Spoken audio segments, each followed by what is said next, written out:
അസ്സലാമു അലൈക്കും വറഹ്മത്തുള്ളാഹി വബറകാതുഹു. ബിസ്മില്ലാഹിർ റഹ്മാനിർ റഹീം. ഏറെ പ്രിയം നിറഞ്ഞ വിശ്വാസികളെ, സഹോദരങ്ങളെ, ഇവിടെ സൂചിപ്പിച്ചതുപോലെ കേരള ജമിയത്തുൽ ഉലമ അതിൻ്റെ പണ്ഡിത സംഘടന രൂപീകരിക്കുകയും അതിൻ്റെ ഏറ്റവും മർമ്മപ്രധാനമായ ആദർശവീതിയിൽ മുന്നോട്ട് പോയിക്കൊണ്ടിരിക്കുകയും ചെയ്യുന്നതിൻ്റെ ഇടക്കാണ് നിർഭാഗ്യപരമായ പിളർപ്പുകൾ സംഭവിക്കുന്നത്. നമ്മളിവിടെ നിന്ന് കേട്ട ഒരു കാര്യമാണ്, കേരള ജമിയത്തുൽ ഉലമ രൂപീകരിച്ച് അതിൻ്റെ പ്രവർത്തനങ്ങളുമായി മുന്നോട്ട് പോയപ്പോൾ അവർ ആദ്യമായി കൊണ്ട് മുന്നോട്ട് വെച്ചത് ഏത് പ്രമാണങ്ങൾ സ്വീകരിച്ചു കൊണ്ട് മുന്നോട്ട് പോകണം, ഏത് ആദർശത്തെ നമ്മൾ പിന്തുടരണം എന്നുള്ളതായിരുന്നു. അവിടെ ആദ്യമായി അവർ പറഞ്ഞു, ഒന്നാം പ്രമാണം പരിശുദ്ധ ഖുർആൻ. ആ ഖുർആനിൽ റബ്ബ് പറഞ്ഞതുപോലെ ആയിരിക്കണം നമ്മുടെ മുന്നോട്ടുള്ള പ്രവർത്തനങ്ങൾ. രണ്ടാമത്തെ പ്രമാണമായ തിരുനബിയുടെ സുന്നത്തായ ഹദീസുകൾ. രണ്ടാം പ്രമാണം, ആ ഹദീസുകൾ മുന്നിൽ വെച്ചുകൊണ്ടായിരിക്കണം നമ്മുടെ സകലമാന പ്രവർത്തനങ്ങളും, നമ്മുടെ ആശയവും ആദർശവും നമ്മുടെ നിയമങ്ങളും അങ്ങനെയായിരിക്കണമെന്ന് കേരള ജമിയത്തുൽ ഉലമ മുന്നോട്ട് വെക്കുകയാണ്. ശേഷം അവിടെ നിന്നും നമ്മുടെ പ്രവർത്തനങ്ങൾ ആരംഭിക്കുകയാണ്. അങ്ങനെ പ്രവർത്തന വീതിയിൽ മുന്നോട്ട് പോയിക്കൊണ്ടിരിക്കുന്ന സമയത്താണ് ഇവിടെ പറഞ്ഞതുപോലെ നിർഭാഗ്യകരമായ ചില പിളർപ്പുകൾ കടന്നു വരുന്നത്. യഥാർത്ഥത്തിൽ ഈ പിളർപ്പുകളെ സംബന്ധിച്ച് നമ്മൾ മനസ്സിലാക്കേണ്ടത്, പരിശുദ്ധ ഖുർആൻ പറഞ്ഞിട്ടുണ്ട്, പിളർപ്പുകൾ അത് അല്ലാഹുവിന്റെ പരീക്ഷണമാണ് എന്നുള്ളത്. വിശുദ്ധ ഖുർആനിലൂടെ സൂറത്തുൽ അൻആമിലൂടെ അതിന്റെ 65-ാം വചനത്തിലൂടെ അല്ലാഹു സുബ്ഹാനഹു വ തആല സൂചിപ്പിക്കുന്നത്, ഖുൽ ഹുവൽ ഖാദിറു അലാ അയ്യബ്അസ അലൈക്കും അദാബൻ മിൻ ഫൗഖിക്കും ഔ മിൻ തഹ്തി അർജുലിക്കും. നിങ്ങളുടെ താഴ്ഭാഗത്തു കൂടെയും നിങ്ങളുടെ മുകൾ ഭാഗത്തു കൂടെയും അല്ലാഹുവിന് നിങ്ങളെ പരീക്ഷിക്കുവാൻ കഴിയുന്നതാണ്. ഔ യൽബിസകും ശിയാ, ഔ യൽബിസകും ശിയാ, നിങ്ങളെ ഭിന്നിപ്പിച്ചുകൊണ്ട് അല്ലാഹു സുബ്ഹാനഹു വ തആല പരീക്ഷിക്കുമെന്നുള്ളതാണ്. കേരള ജമിയത്തുൽ ഉലമ അതിന്റെ പണ്ഡിതന്മാർ മുന്നോട്ട് പോയിക്കൊണ്ടിരുന്നപ്പോൾ ഇതാ നമ്മളിലും ആ പരീക്ഷണം റബ്ബ് കൊണ്ടുവരികയാണ്.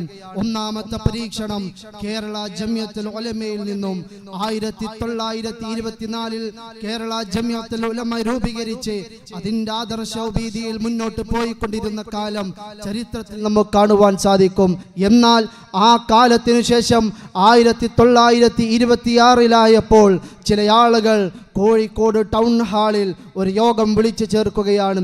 കേരള ജമിയത്തുൽ ഉലമയിലുള്ള അതിൽ പ്രവർത്തിച്ചു കൊണ്ടിരുന്ന ചില പണ്ഡിതരെന്ന് പറയുന്ന ആളുകൾ അവർ കോഴിക്കോട് ടൗൺ ഹാളിൽ ഒരു പ്രത്യേക യോഗം വിളിച്ചു ചേരുകയും 1926 ജൂൺ 26 സമസ്ത കേരള ജമിയത്തുൽ ഉലമ എന്ന് പറയുന്ന ഒരു വിഭാഗത്തിന്, ഒരു പാർട്ടിക്ക് അവർ രോഗം കൊടുക്കുന്നതായി നമുക്ക് കാണുവാൻ സാധിക്കുന്നതാണ്.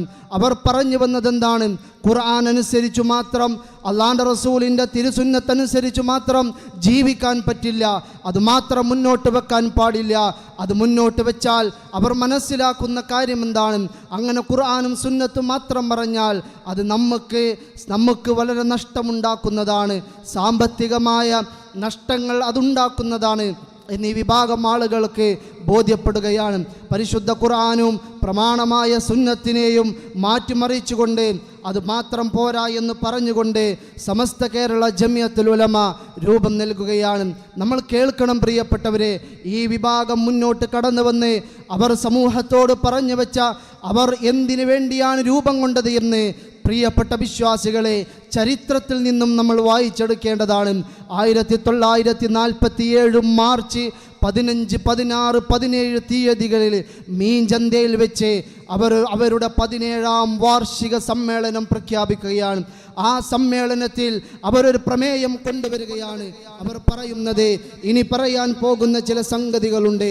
ഈ സംഗതികൾ ആരാണോ അനുസരിക്കാത്തത്, ഇതിൻ്റെ പിന്നിൽ ആർക്കാണോ പിടിച്ചു നിൽക്കാൻ പറ്റാത്തത്, അവനെ സുന്നി എന്ന് പറയാൻ പറ്റില്ല. അവനെ സംബന്ധിച്ചിടത്തോളം സമസ്തയുടെ ലേബൽ എടുത്തുകൊണ്ട് അവർ ഇമാമത്ത് നിൽക്കുവാനോ ഖതീബായി പ്രവർത്തിക്കുവാനോ പറ്റുകയില്ല എന്ന് അവർ പറഞ്ഞുകൊണ്ട് ആ വിഭാഗത്തിൽ പോയ ആളുകളുടെ മേൽ ചില കാര്യങ്ങൾ അടിച്ചമർത്തുന്നതായി നമുക്ക് കാണുവാൻ സാധിക്കുന്നതാണ്. നോക്കൂ നിങ്ങൾ, 6 കാര്യങ്ങൾ അവർ കൊണ്ടുവരികയാണ്. ഈ 6 കാര്യങ്ങൾ നമ്മൾ കണ്ടു കഴിഞ്ഞാൽ എന്തായിരുന്നു ഇവർ പിരിയാനുണ്ടായ കാരണമെന്നും എന്തായിരുന്നു ഇവരുടെ ലക്ഷ്യമെന്നും വളരെ കൃത്യമായി നമുക്ക് ബോധ്യപ്പെടുന്നതാണ്. നോക്കൂ നിങ്ങൾ, ഒന്നാമതായി അവർ പറയുന്നത് എന്താ? മരിച്ചു മൺമറഞ്ഞു പോയ അമ്പിയാക്കള്, മരിച്ചു മൺമറഞ്ഞു പോയ ഔലിയാക്കൾ, സ്വാലിഹീങ്ങളായ ആളുകൾ, അവരുടെ ഹക്ക് കൊണ്ട് അവരുടെ ബർക്കത്ത് എടുക്കാൻ, അവരുടെ ഹക്ക് ജാഅത്ത് കൊണ്ട് ബർക്കത്ത് എടുക്കണമെന്നുള്ളതാണ്. അവരോട് നേരിട്ട് വിളിച്ചു സഹായത്തിന് അപേക്ഷിക്കണം, അവരുടെ ആസാറുകൾ കൊണ്ട് ബർക്കത്തെടുക്കണം. ഇതവർ ഒന്നാമത്തെ സംഗതിയായി ഈ പ്രമേയത്തിൽ പ്രഖ്യാപിക്കുകയാണ്. ഇത് അംഗീകരിക്കാത്തവൻ സുന്നിയല്ല എന്നിവർ പറയുകയാണ്. ഈ പ്രമേയം അംഗീകരിക്കാത്തവൻ, ഇത്തരം ആളുകളോട് സഹായം തേടുന്ന പ്രമേയം അംഗീകരിക്കാത്തവൻ, അവനെ സംബന്ധിച്ചിടത്തോളം സമസ്തയുടെ ലേബലിൽ ഇമാമത്ത് നിൽക്കാൻ പറ്റില്ല, സമസ്തയുടെ ലേബലിൽ ഖതീബുമാരാകാൻ പറ്റില്ല എന്നിവർ പ്രഖ്യാപിക്കുകയാണ്. തീർന്നില്ല, വീണ്ടും അവരുടെ പ്രമേയം എന്താണ്? മരിച്ചുപോയ അമ്പിയാക്കൾ, മരിച്ചുപോയ ഔലിയാക്കൾ മുതലായ ആളുകൾ, അവർക്ക് അതുപോലെയുള്ള മറ്റ് മുസ്ലിങ്ങൾക്കും കൂലി കിട്ടാൻ വേണ്ടി, അവർക്ക് കൂലി കിട്ടാൻ വേണ്ടി ധർമ്മം ചെയ്യണം. ഇന്ന് ഈ പറയുന്ന ആളുകളുടെ ചില പള്ളികളിലേക്ക് കടന്നു ചെന്നാൽ, ചില പ്രദേശങ്ങളിലേക്ക് കടന്നു ചെന്നാൽ, എന്തിനേറെ പറയണം, നമ്മുടെ ജാമിയ ബുസ്താൻ സ്ഥിതി ചെയ്യുന്ന ഈ പരിസരത്തിൻ്റെ ചില സ്ഥലങ്ങളിലേക്ക് കടന്നു ചെന്നാൽ അവിടെ ചില നേർച്ചപ്പെട്ടികൾ നമുക്ക് കാണുവാൻ സാധിക്കും.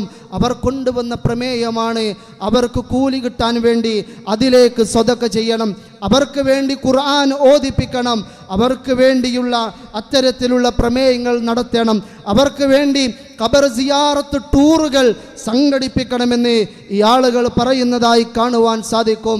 നാലാമതായി ഇവർ പറയുന്നത് എന്തെന്നറിയോ? ആയത്തും ഹദീസും മറ്റു മുഅസ്സമായ അസ്മാകളെ കൊണ്ട് മന്ത്രിക്കണമെന്നുള്ളതാണ്, ഉറുക്ക് കെട്ടണമെന്നുള്ളതാണ്, പിഞ്ഞാണത്തിൽ എഴുതി കുടിക്കണമെന്നുള്ളതാണ്. അതുപോലെ തന്നെ നൂലും മേലസും മുറുക്കുകളും അത് മന്ത്രിക്കുകയും മന്ത്രിച്ചു കൊടുക്കുകയും അത് ഓതുകയും അത് കെട്ടുകയും വേണമെന്നാണ് ഈ ആളുകൾ പറഞ്ഞത്. ഖാദിരിയ, ഷാദുലിയ മുതലായ ശരിയായ ത്വരീഖത്തുകളിൽ ശരിയായി കൈത്തുടർച്ചയും ഒറ്റക്ക് യോഗം ചേർന്ന് നടപ്പാക്കുന്ന റാത്തീബുകൾ, ത്വരീഖത്ത് ദിക്റുകൾ, ഇത്തരം പ്രവർത്തനങ്ങൾ ഉണ്ടായിരിക്കണമെന്നുള്ളതാണ്. മങ്കൂസ് മൗലീദ് പോലെയുള്ള അത്തരം മൗലീദുകൾ ഓതുകയും ഓദിപ്പിക്കുകയും വേണമെന്നുള്ള കുത്തുറാത്തീബ്, നമ്മുടെ തൊട്ടടുത്ത പ്രദേശത്ത് പോലും നടക്കുന്ന കുത്തുറാത്തീബുകൾ വേണമെന്നുള്ള രൂപത്തിൽ ഇവർ സമൂഹത്തിൽ സമസ്തയിലുള്ള ആളുകളിൽ പ്രമേയം പാസാക്കുന്നതായി നമുക്ക് കാണുവാൻ സാധിക്കും.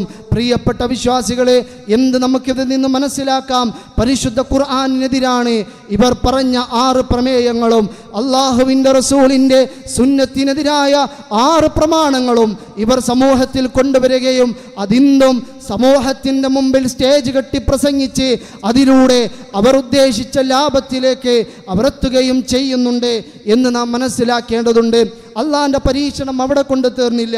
1926 ശേഷം 1948 ജമാഅത്തെ ഇസ്ലാമി എന്ന് പറഞ്ഞുകൊണ്ട് VP മുഹമ്മദ് അലി ഹാജി സാഹിബ് അമീറായി നിലവിൽ വന്ന ഒരു സംഘടനയാണ് ജമാഅത്തെ ഇസ്ലാമി എന്ന് പറയുന്ന സംഘടന. ഈ സംഘടനയുണ്ടായതെങ്ങനെയാണ്? പഞ്ചാബിൽ സ്ഥിതി ചെയ്യുന്ന പത്താൻകോട്ടിൽ ഉണ്ടായിരുന്ന അബുൽ അല മഅദൂദി എന്ന ഒരു മതരാഷ്ട്രവാദിയുണ്ടായിരുന്നു.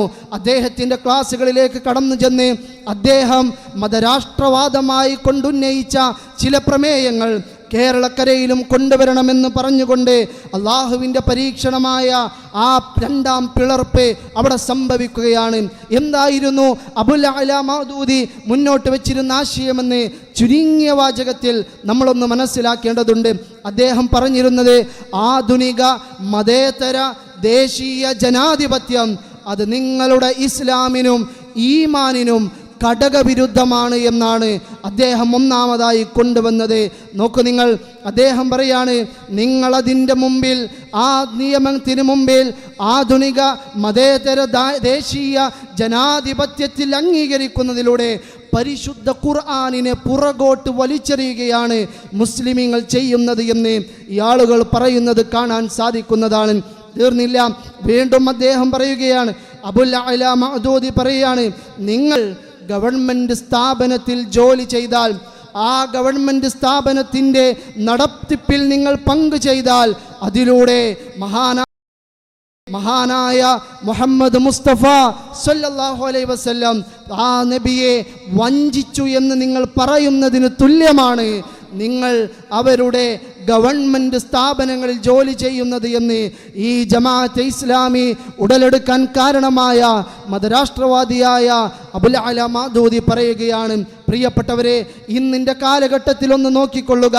ഒരു പഞ്ചായത്ത് വോട്ട് വന്നാൽ, ഒരു ഇലക്ഷൻ വന്നു കഴിഞ്ഞാൽ, ഏതൊരു ഇലക്ഷനിലും ഇന്ന് വോട്ട് ചോദിച്ച് കയറി ഇറങ്ങുന്നവരിൽ ജമാഅത്തെ ഇസ്ലാമിയുണ്ട് എന്ന് നമ്മൾ മനസ്സിലാക്കേണ്ടതുണ്ട്. അതുപോലെ തന്നെ ഇന്നത്തെ ഗവൺമെൻറ് ഉദ്യോഗം പരിശോധിച്ച് നോക്കിയാൽ അവിടെയെല്ലാം ഈ ആളുകളുണ്ട് എന്ന് നമ്മൾ മനസ്സിലാക്കേണ്ടതുണ്ട്. ഏതായിരുന്നാലും നമ്മൾ മനസ്സിലാക്കേണ്ടത് യഥാർത്ഥ ഖുർആനും സുന്നത്തും പറഞ്ഞുകൊണ്ടല്ല ആളുകളെ തിരുത്തേണ്ടത്, മറിച്ച് അവിടെ ചില കുതന്ത്രങ്ങൾ ചില കുതന്ത്രങ്ങൾ അവിടെ നമ്മൾ കൊണ്ടുവരണം എന്ന രൂപത്തിലുള്ള പ്രവർത്തനങ്ങളാണ് ജമാഅത്തെ ഇസ്ലാമിയെ കൊണ്ടുവന്നത്. ഈ രണ്ട് പിളർപ്പുകൾ പരിശുദ്ധ ഖുർആനിനും അള്ളാഹുവിൻ്റെ റസൂലിൻ്റെ സുന്നത്തിനും എതിരായിട്ടുള്ള പിളർപ്പുകളായിരുന്നു. അവരുടെ നേട്ടങ്ങൾക്കും അവരുടെ ആവശ്യങ്ങൾക്കും അവരുടെ ചില രഹസ്യമായ ഗൂഢ ആലോചനകൾക്കും വേണ്ടിയുള്ള പിളർപ്പ്